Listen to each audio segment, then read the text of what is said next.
খুবই জনপ্রিয় এই মুহূর্তে ইউটিউবের যিনি কথা বলেন, ইউটিউবের ক্ষেত্রে আমি দেখি যে পলিটিক্যাল অ্যানালাইসিস যিনি করেন, খুব আলোচিত ব্যক্তিত্ব, যুক্তরাষ্ট্রে থাকেন, জনাব ইলিয়াস হোসেন। উনি একজন সেনা কর্মকর্তার লেখা ওনার ইউটিউব পেজে দিয়েছেন। সেটা আমি দেখেছি এবং আমি সবগুলোর সঙ্গে মিলিয়ে পড়েছি এবং আমি নির্দ্বিধায় বলতে পারি ওনার এখানে যেটা ছাপা হয়েছে দিস ইজ বেস্ট আমার বিবেচনায়। তো আমি সেটা নিয়ে আলোচনা করবো। আমি প্রথমে ইলিয়াস হোসেনকে ধন্যবাদ জানাতে চাই যে আপনি একটা অসাধারণ কাজ করেছেন, কারণ গত কয়েকদিন ধরে সেনা কর্মকর্তাদের মধ্যে অথবা সেনা প্রধানকে নিয়ে, সেনাবাহিনীকে নিয়ে জনগণের মুখোমুখি দাঁড় করিয়ে দেওয়া একটা প্রচেষ্টা, একটা আমি বলবো অপচেষ্টা আমি দেখেছিলাম। তার বিপরীতে ওনার এই কাজটা আমার খুবই পছন্দ হয়েছে যে উনি একজন, ওটা কিন্তু ওনার কিছু না, উনি খালি আমার যদ্দূর ধারণা শেষে একটা লাইন উনি একটা মন্তব্য করেছেন, মন্তব্যটা আপনাদেরকে পড়ে শোনাবো। কিন্তু উনি একজন সেনা কর্মকর্তার ভাষ্য অনুযায়ী তার লেখা, সম্ভবত সেনা কর্মকর্তাই লেখা, ওটা ক্লিয়ার করেন নাই। আমি এই সেনা কর্মকর্তা যে লেখাটা, এই লেখাটা আমি আপনাদের একটু বিশ্লেষণ করতে চাই। এই সেনা কর্মকর্তা এখানে পয়েন্ট পয়েন্ট করে লিখেছেন, 1 2 3 করে পয়েন্ট করেছেন এবং উনি এখানে পুরো 12টা পয়েন্ট দিয়েছেন, 12টা পয়েন্ট লিখেছেন। আমি সবগুলি পয়েন্টের সবগুলো আপনাদের বলতে পারবো না, কারণ অনেক বড়, এটা অনেক বড়, প্রায় 900 ওয়ার্ডের মতো, এত বড় তো পড়ে শোনানো যাবে না, সময় নেই। আমি কয়েকটা জায়গায় পড়ি আপনাকে। এক জায়গায় উনি লিখেছেন যে চিফ তাদেরকে কি বললেন, চিফ মানে সেনাপ্রধান, চিফ বললেন যে কোনো প্রকার প্রভোকেশনে রিয়েক্ট করো না, আমার সৈনিকদেরও বলবে এই কথা, প্রজ্ঞা দিয়ে কাজ করো, দেশ ও জাতি আমাদের কাছে অনেক কিছু প্রত্যাশা করে আর সেটা রক্ষা করা আমাদের পবিত্র দায়িত্ব। এটুকু চিফের কথা কোট করার পরে যিনি লিখেছেন, সেই লেখক সেনা কর্মকর্তা, উনি লিখেছেন আমি জানি না এত সহনশীলতা উনি কোথা থেকে পান।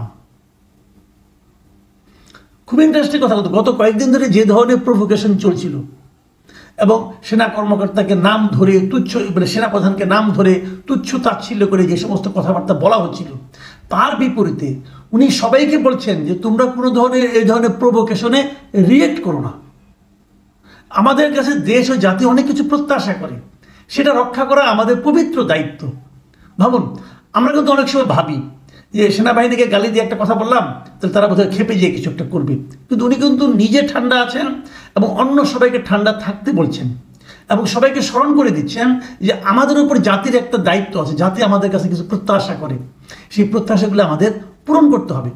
দেখুন, আরেকটা কথা উনি বলেছেন, অস্থিতিশীল কোনো পরিস্থিতি দেশের জন্য মঙ্গল বয়ে আনবে না, আমাদের মনে রাখতে হবে গণতন্ত্রই আমাদের শেষ ভরসা, আর এই গণতন্ত্রে যিনি নেতা নির্বাচিত হবেন তিনি এই দেশের জন্যই কাজ করবেন।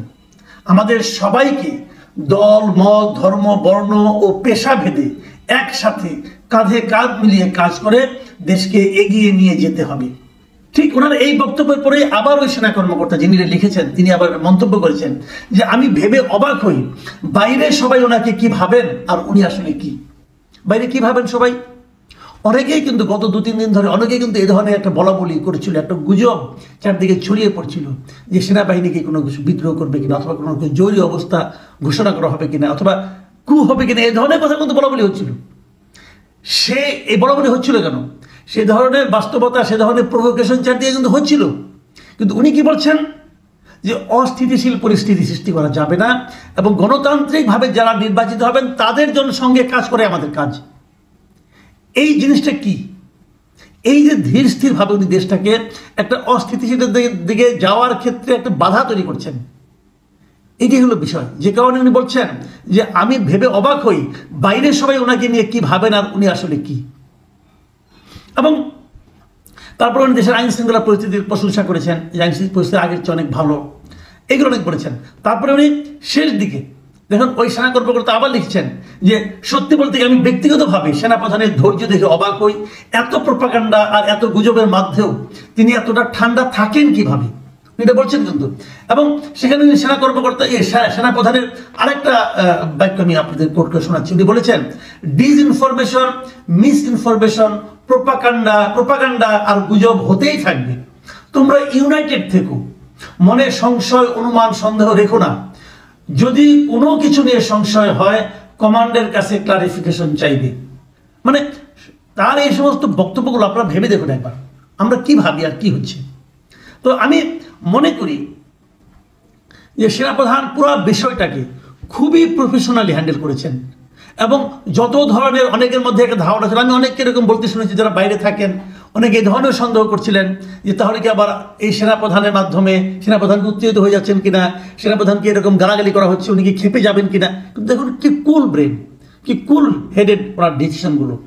আমি ওনার যে কথাটা বলে শেষ করছি, উনি বলেছেন যে আমরা একটা সংকটের মধ্য দিয়ে যাচ্ছি, আল্লাহ যে কোনো সংকটে ধৈর্য ধারণ করে কাজ করে যেতে বলেছেন।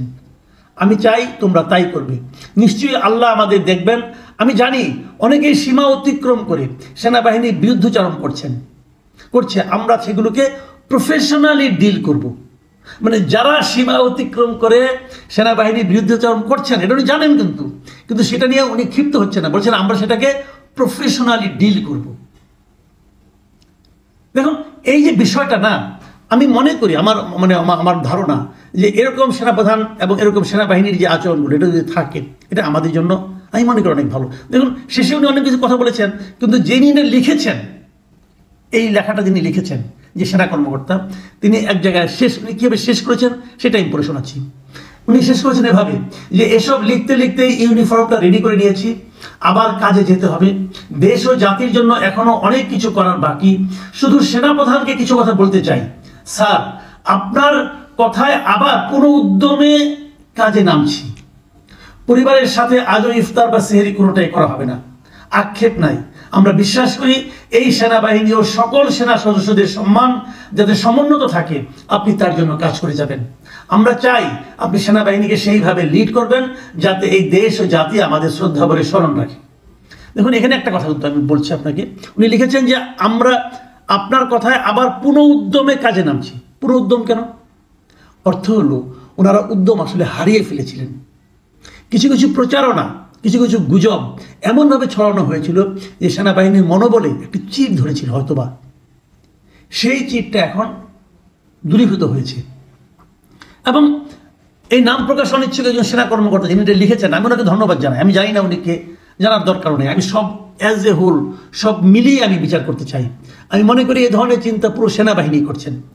আমরা দেখুন, আমরা এই সেনাবাহিনীকে গত যে আমাদের যে অগাস্ট বিপ্লব হয়েছিল, অগাস্টে যে 5ই অগস্ট যে স্বৈরাচারী হাসিনা সরকারের পতন হয়েছিল, আমরা এই সেনাবাহিনীকে আমাদের জনগণের পাশে পেয়েছি।